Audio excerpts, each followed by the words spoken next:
আজ থেকে শুরু হয়েছে ঈদ পরবর্তী ট্রেন যাত্রার অগ্রিম টিকিট বিক্রি। সকাল ৮টায় শুরু হয়েছে পশ্চিমাঞ্চলের এবং দুপুর ২টায় শুরু হয় পূর্বাঞ্চলের টিকিট বিক্রি। এদিন সকাল থেকেই শুরু হয়েছে আসন্ন ঈদ উল ফিতর উপলক্ষে ঈদ যাত্রা। দীর্ঘ ছুটি থাকায় বাস যাত্রা নেই উপচে পড়া ভিড়। প্রিয়জনের টানে ঢাকা ছাড়তে শুরু করেছে মানুষ। ভিড় এড়িয়ে আগেভাগেই নগরকে পেছনে ফেলে গ্রামের স্বজনের কাছে ছুটছে অনেকে। এবার ঈদ যাত্রায় চলবে 10টি বিশেষ ট্রেন। সব টিকিট বিক্রি হয়েছে অনলাইনে। রমজানের শেষ সময়টা মা বাবার সাথে কাটাইতে চাই আর কি, এই জন্য একটু আগে যাও। ১-২ মিনিটের মধ্যে সব টিকিট বুক হয়ে যায় আর কি, একটু স্ট্রাগল হয়, তো টিকিট ম্যানেজ হয়েছে কোনো মতে। ঝামেলা না হয়, কোনো যানজটে না পড়ি, তার জন্য আগে যাওয়া। তবে প্রথম দিনেই 3টি ট্রেন সময় মতন ঢাকা ছাড়তে পারেনি। 2টা ট্রেন মাত্র লেট গেছে, একটা ইঞ্জিন স্বল্পতা বা কারেক্টিংয়ের জন্য লেট গেছে।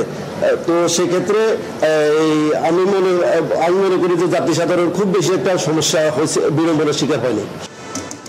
ঈদের এখনো সপ্তাহখানেক বাকি। শেষ মুহূর্তে চাপ বাড়বে উৎকণ্ঠা। তাই পরিবার পরিজনকে আগেই পাঠিয়ে দিচ্ছেন অনেকে। তবে কাউন্টারগুলোতে নেই বাড়তি চাপ। ভার্সিটি অফ হয়ে গেছে, এক্সামও শেষ হয়ে গেছে, এই কারণে আগে থেকেই চলে যাচ্ছি, কারণ পরে অনেক ভিড় হবে। ওদেরকে পাঠাই দিচ্ছি, আমি পরে যাব, আমি অফিস শেষ করে পরে যাব। আমি গেলবার আমার এই এমন দিনও গাড়ি ফিল আপ ছিল, এখনো আমার অনেক গাড়ির 10 সিট 20 সিট করে খালি আছে।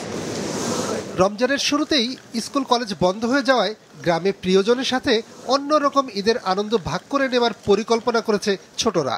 দাদু বাড়িতে যা খুশি তাই করবো, ওইখানে 3টা ভাই আছে, এদের সাথে খেলাধুলা করবো। কলেজ খুলে দিবে, তারপর ঝামেলা হয়ে যাবে, প্রেশার, পড়ালেখা, এক ছুটি পাইছি, এখন ঘুরতে যাব। ঈদের পর ফিরতি পথের ট্রেনের টিকিট বিক্রি আজ থেকে শুরু করেছে রেলওয়ে। আগামী কয়েকদিন দেওয়া হবে ঈদ পরবর্তী 7 দিনের অগ্রিম টিকিট। নিয়াজ মোর্শেদ, মাছরাঙা সংবাদ, ঢাকা।